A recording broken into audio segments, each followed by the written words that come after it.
Alors, en extérieur, il faut donc veiller à se comporter avec bon sens. Donc, d'où la responsabilité surtout de l'accompagnant. Il faut partir au moins avec une carte pour être sûr de son itinéraire, savoir où on va et si jamais on a un souci, pouvoir se repérer sur la carte. Ensuite, avoir un téléphone portable pour être joignable ou avoir à joindre quelqu'un en cas de problème. Partir également donc avec des sacoches, une trousse de secours si jamais on a un souci, un cure-pied éventuellement, un petit peu de matériel si jamais on rencontre des problèmes et qu'on est en plein milieu de la forêt.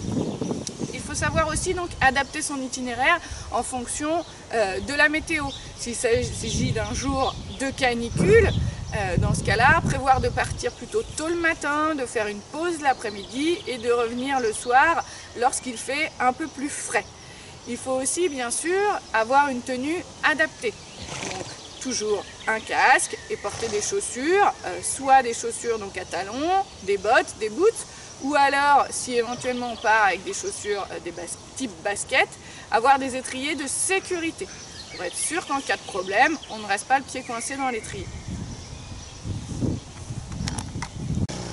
Il est indispensable également sur une randonnée ou même sur une longue balade de prévoir du matériel nocturne. Si jamais on a un problème et que l'on rentre à la nuit ou si jamais là, on prend son temps et que finalement on rentre et la nuit commence à tomber, indispensable d'être vu.